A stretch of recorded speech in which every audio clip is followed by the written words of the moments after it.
Gledati Jezusa in pri tem pozabiti, da ga vidimo v revežu, ki nas prosi za pomoč, v odrinjenem, ki se nam studi. To je skušnjava, ki jo cerkev živi v vsaki dobi, ko se ogradi znotraj nekakšne ekleziastične mikroklime, namesto da bi odprla vrata za tiste, ki so izključeni iz družbe. To so besede papeža Frančiška med jutranjo homilijo v kapeli doma Svete Marte 17. novembra.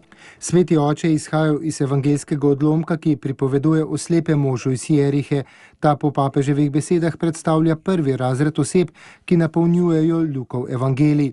Človek, ki ni štel nič, a ki si je želel zveličanja, ki je želel biti ozdravljen. Zato je vpil in kričal ter tako preglasil zid ravnodušnosti, ki ga je obkrožal. S tem je uspel potrkati na vrata Jezusovega srca. Krog ljudi, ki so ga poskušali utišati, da ne bi motil, je Gospoda na ta način oddaljil od periferije, kot je dejal sveti oče.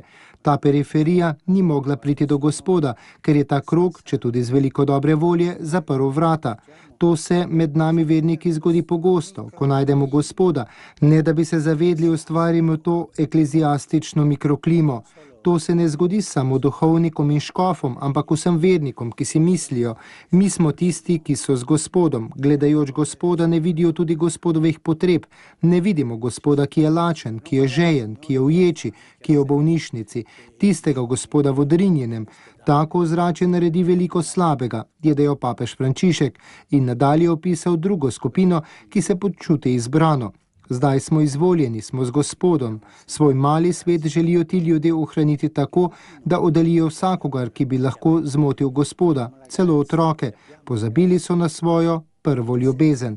Kadar v cerkvi verniki ali duhovniki postanejo takšna skupina, ki ni cerkvena, ampak ekleziastična, ki ima privilegij bližine Gospodu, so v skušnjavi, da bi pozabili svojo prvo ljubezen.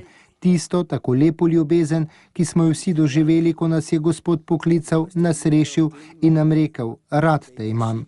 Obstaja pa še tretja skupina, preprosto ljudstvo, ki hvali Boga, ker je ozdravil slepega. Papež je spomnil, kolikokrat naletimo na preproste ljudi, naprimer na stare ženice, ki gredo požrtvovalno moliti v kakšno Marijino svetišče. Ne prosijo za privilegije, prosijo samo za milost.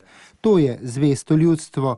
To so tisti, ki znajo hoditi za Gospodom, ne da bi zahtevali kakršenkoli privilegij, ki so zmožni izgubljati čas z Gospodom in predvsem, ki ne pozabijo na odrinjeno cerkev, otrok, bolnikov in jetnikov, je dejal papež Frančišek.